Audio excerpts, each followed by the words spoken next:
Welcome back to Story Hustler, Murder Mayhem PTSD. I'm Dylan. And I'm Mike. Like and subscribe. Got that out of the way.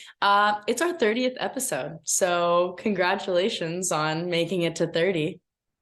Who would have thunk we would have made it this far? Not me. Not me at all. Congratulations to you two. We've gotten better at this Yeah, from the days starting at the kitchen table and then out on the patio with fighting with the bugs and the cicadas and slowly just. improving.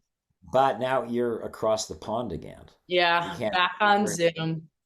Yeah. Hey, it's good to see you way over there. Nice to see you too. It's been a minute. I miss you guys. I wish I was home. Well, already you're yeah, we miss you and we had an adventure. You were back in town Yes. Oh, we had quite an adventure going up to Utah and covering this press conference. What a time. covering covering the and I know we went up we dubbed it the The Revelation road trip. Revelation road trip. We had while you were here we had these two significant events, what we thought were two significant events, uh, a news conference, Mm-hmm. number of families that stepping Missing forward to kids. say they have missing children, Yeah. all in the sort of context of FLD, people who've gone out of the FLDS church, in the same story. Had a half dozen families there in that press conference in Cedar City, talking about their missing children. And you and I, of course, have been involved in this story since we heard from Dan and Maxine Yeah, Jessup. a year ago almost.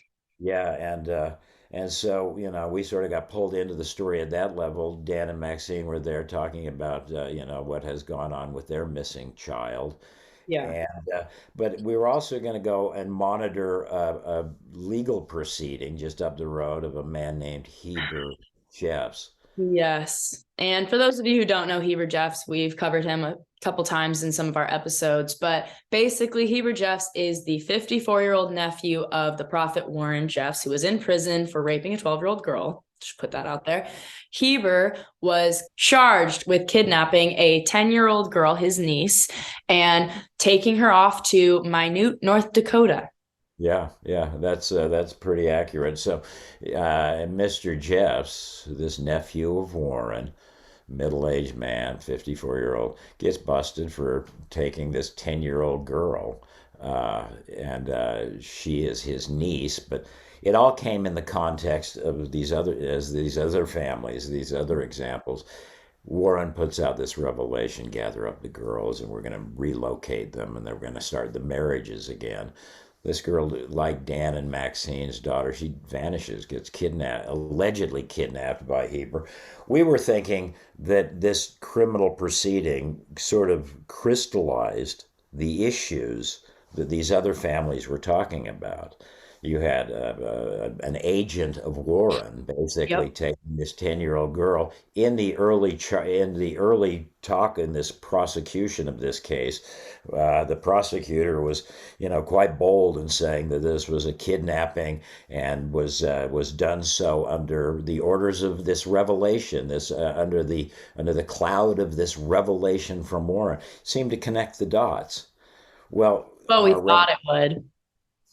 yeah, and this is probably the biggest revelation for me on this revelation road trip, because you juxtapose this news conference with families sounding the alarm and asking for courts and cops to help them because Mhm. their children are missing because of Warren's edict, his Yeah. revelation. And then you had a criminal case just up the road that sort of crystallized that. Connected the Warren, dots a little bit. and guess what? Heber Jeffs went into court earlier this week, and all the talk of kidnapping gone, all the talk of connecting the dots of Warren basically instigating this gone, and our friend Heber Jeffs got himself a slap on the wrist, and he's out. He's out already. No heavy charges. He copped to a much lesser plea, and he's out the door. And it was a big win for Heber Jeffs. And I tell you, I think it was even a bigger win for Warren Jeffs It's so because disheartening. yeah, they could have, and again, the prosecutor talked a tough game early on in this case, but he went in and was just palsy walsy with the expensive attorney from Salt Lake City. The judge seemed like he was more interested in clearing the docket than really worrying about the matter. And the bottom line is Heber basically gets off little slap on the wrist. We're gonna talk more about that, but we want Yeah. you know I think we want to stay focused on that news conference just to allow Yeah. people know This why isn't an this. isolated incident, and this is going to keep happening. I mean, when we reported on Dan and Maxine last summer, as far as we knew, she was the only girl missing. There wasn't this. The one off, yeah, the It was a one. one-off. We thought she had just run back because, I mean, you never know why, but we didn't Just think it was, going to be a chain reaction. And then, we hear from Elizabeth Roundy about her daughter going missing. Then we hear from Dwayne about his 10-year-old daughter who is at the center of this Heber Jeffs case. And it's now right. just 8 children are reported missing. And I'm sure there is so many more that are not being reported on. But it's just so disheartening that this is happening. And they were so close to getting a charge that might have actually scared Warren into not giving revelations anymore and not having his hitmen do his dirty work on the outside of prison. But then they just let him go. Basically, yeah, yeah. We're gonna dive much more into that, but yeah, on our trip up to Cedar City, Yeah. first of all, it was great to just sort of share some of that trip down memory lane for me to share that with you and Yeah. some of the locations that have been significant to me and this story. It was great having you there, and It's awesome being here. our focus was the criminal proceeding against Heber Jeffs, but also this news conference.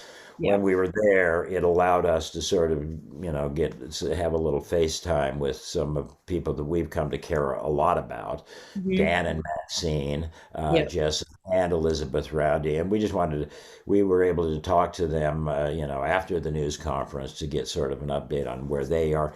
Dan and Maxine are the first people, through our friend Ruth Stubbs, they were the first people to reach out to us asking for some help when Mhm. their daughter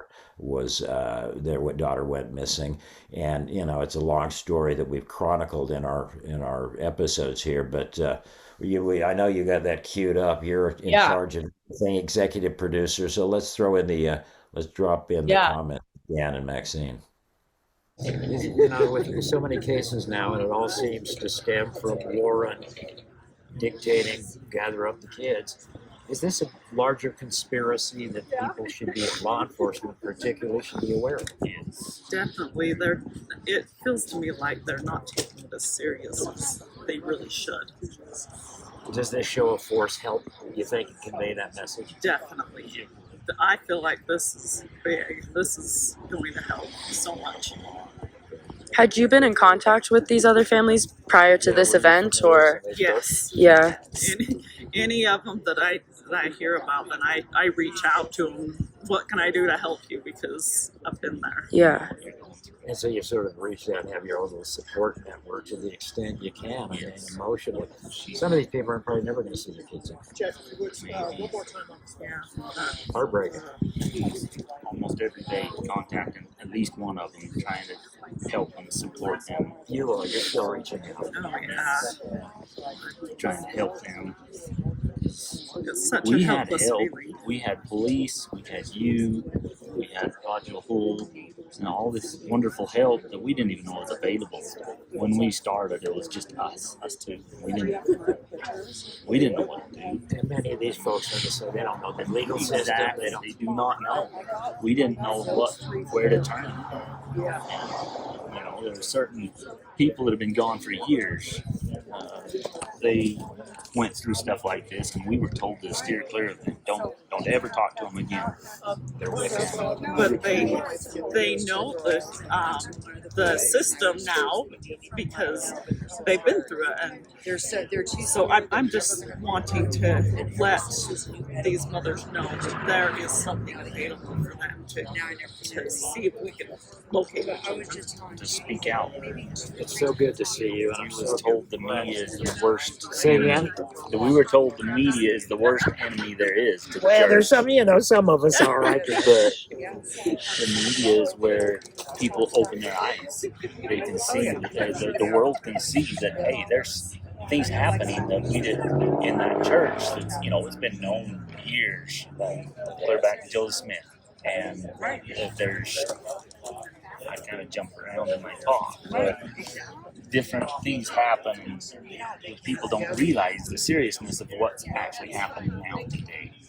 It is serious. I'm so glad you made it up here, and it's just wonderful to see you. Can you quickly just what happened to Danny? Do you want to talk about it? So she was emancipated 8 days before her 18th birthday, and she started packing up immediately. She was out, but what that did do was it brought our older daughters to our house, and we haven't seen them since July. And so I asked Annie, and I'm like, so are you gonna have your sisters come over and help you move out? And she's just I don't know. And I says, well, I already know that they're living at grandfather's house. And she kind of looks at me like, what you do? Mom's on top of it. And she says, yeah, they'll come over and help me move. And so we actually got to see them. Was that nice? It was. Was it cordial? Not It was actually good. Do you hold out hope that, I mean, I know you two aren't going anywhere and you're not going to stop caring about it. Do you hold out any hope that you'll ever be able to make a bridge between the two older girls and I do. I feel like that we were able to tell them enough of what was going on, just so that they're aware of it. I really think that as things happen, that they will start to go, oh, this is what Mom was talking about. Remember what Mom was talking about. And this time I told one of my twins, I said, I love you. And she said, I love you back. And it wasn't the coldest thing that ever was told me. Whereas the last time I talked to her, I tried to give her a hug. It was a hug I never had from the same daughter. One more thing. You said that you try to kind of tell them what's going on and inform them about the situation. What type of things do you tell them when you do speak to them? So, things like, so you might become pregnant without even knowing who the dad is, and as soon as you have that baby, then they will take the baby and they will send you off somewhere else, and they'll just take the baby. And I've also told them about you just need to notice how fearful these people are, just because anytime any FLDS people see us that know us, they ditch, they run. You guys are trouble now. They're scared. They're scared. They're scared. That's what you represent, I think. With the apostates. So those are the kind of things that I tell them. What is their typical reaction to those kinds of things? Do they accept roll it, their or eyes, like, typical oh, teenage God, behavior? right. Yeah, Mom's telling me I can't listen. Right, exactly. I see that from you all the time. Never, no. All right, listen, we're going to let you go. Yeah. It was definitely great hearing from Dan and Maxine. Obviously not the update we wanted on their daughter being emancipated and taken back into the church, but it was nice to hear that they have somewhat of a cordial relationship now with the twins and with their daughter, and it's more warm than it has been in the past. So that's progress, as little progress as you can get in this instance. But I think what's interesting about their story is it kind of summarizes this whole thing, especially with Heber Jeffs now. I mean, their daughter goes missing. They get, cops involved. They get the news involved. They do whatever they can to spread the word about this. And then they get her back, and then she's gone again. And, they thought like cops had helped them. Everyone had helped them. They thought they had a win. And now it's, just falling apart again. And I kind of feels like with the Heber Jeffs things, we had cops on it. There was a trial. I mean, they arrested him. It was like pointing to that they were going to actually charge this man, and there was going to actually be some consequences without having to plead with officers and law enforcement like you've had to do previously to get Warren arrested. It seemed like now they were actually listening, but they're not. Then They don't care. And like these kids are being harmed and they just let the people who are harming them go. Right. So That's right. That's my perception as well. yeah, and all these families really like it wasn't like they were expecting their kids to come home that night. They were just there to help try to get the word out. I mean, just please, like my kids are out there. If anybody will listen, please. Like that's what I think Elizabeth Roundy especially came down for that. You know, her daughter's been missing since January and she has no, I mean, she might have an idea of where she is, but she can't go get her. Her husband's in on it too and is actively working against her to keep the daughter away. And And yeah, she indicated that the law enforcement initially seemed very interested, and yeah. now aren't taking her calls. Yeah, they're initially interested and then it's hands off. Never mind. Yeah. So anyhow, but we had a moment to spend with Elizabeth Roundy as well to sort of get an update on her story, and that was I admire her a lot. She got a very strong person. And she again had come all the way down from Idaho to Cedar City, and that's a heck of a drive. So yeah, Hand we it had over to Elizabeth. yeah, let's cue up the tape. Hi, I'm Elizabeth Roundy. I actually came all the way from Idaho. Um, this is my daughter. Her name is Elentra D. Fisher. She took my car and ran away at the beginning of this year in the night. Her father called me. He was an hour's drive away and told me she was at his house. He out loud laughed, told me he wouldn't send her home, refused to bring her back. He wouldn't call the police. I have full custody of her. I have the custody papers right here, where the court allowed me to have full custody of all my minor children. It's been a very difficult situation. I feel like, well, the police told me she ran away. There isn't much we can do. And I've tried to explain to them that this is not just her running away. They're hiding her. She was told what to do, where to go. It has been a completely manipulated situation, I believe, with all of the children that are missing. And so I hope we can get awareness out and get our children back while they're still safe. It was definitely a great opportunity to go up there and help these families as much as we can and give them a voice as much as we can with this YouTube platform. I hope that we're helping in any way that we can. I mean, obviously, it's just getting the news out there is really the biggest matter at this point. Right. Sounding the alarm, like you said, whether that alarm is being heard by anyone who can actually do anything is the other battle. But these families are fighting. They're out there. They're trying to get the news out there. They're trying to get help. People just have to listen and be willing to help. I would hope that, if anyone's kids were missing, other people would come to their aid. But it's pretty disheartening at this point to see that it doesn't really seem like law enforcement really wants to stop this. Yeah, and that's sort of my impression. I went up with thinking this is great. The families are going to speak out, and you'll have this case where somebody actually is held criminally responsible. The families sounded the alarm, but the courts didn't seem interested in doing anything serious about this. And in that case, we're going to have more on that, but I think it points up all the problems, in these custody / kidnapping / criminal cases, and it all points back to Warren undermining families for the last 20 years and shuffling children around. And so parents that do go back are slammed with, "Hey, well, you abandoned these kids." No, we were actually kicked out and forced. Yeah. And the case brings up all those interesting dynamics, which make them more complicated. But at the end of the day, I think there's just a theme. Guys like Heber Jeffs are not absconding with 10-year-old girls at his own, this. Yeah. And Elizabeth talked about that.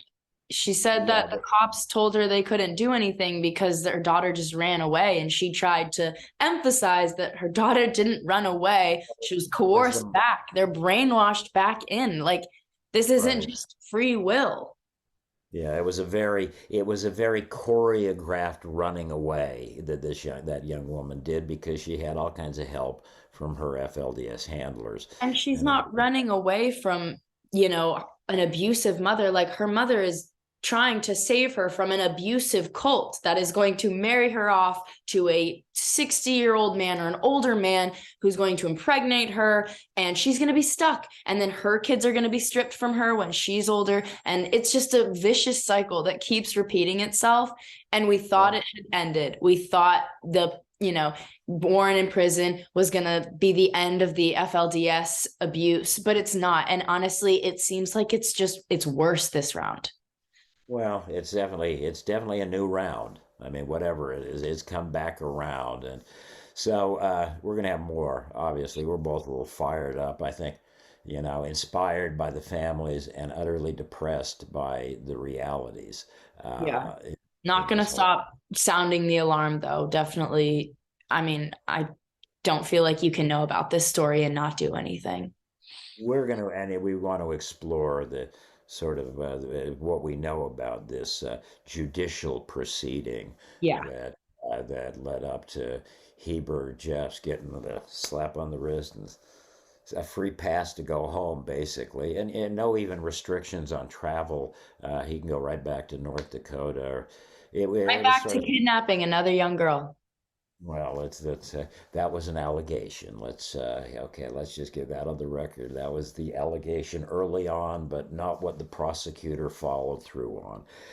It was pretty interesting, but it was great having you home. It was great being Was. on the road with you, and we got a lot of stuff we got to talk about in Yeah. upcoming. We'll have more on the Heber Jeffs trial in coming episodes, more information about that. And also, I guess, a little pivot, a different story. Our friend Dave, the lifted yellow painting behind you there, dear friend of ours who passed away a few years ago, incredible life story.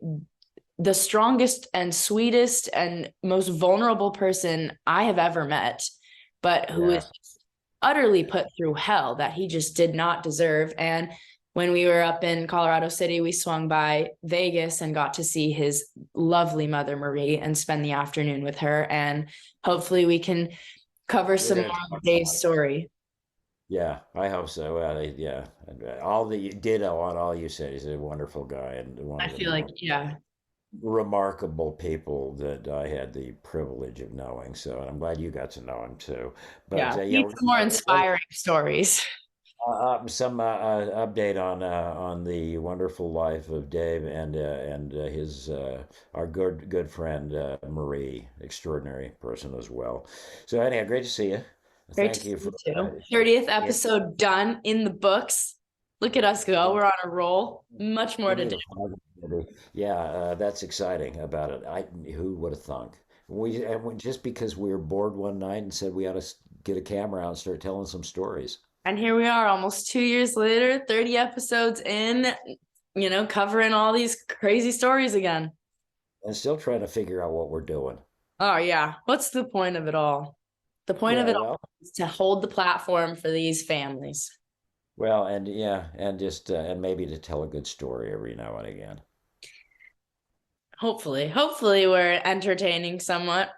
So if you're still with Amen. us in this video, Yeah, all right. Well, listen, I'll see you later. We'll talk, and again, more on Heber. Hats off to the families. They want to sound the alarm. So, if you're interested in this, be alarmed a little bit about it. we're So, listening at least.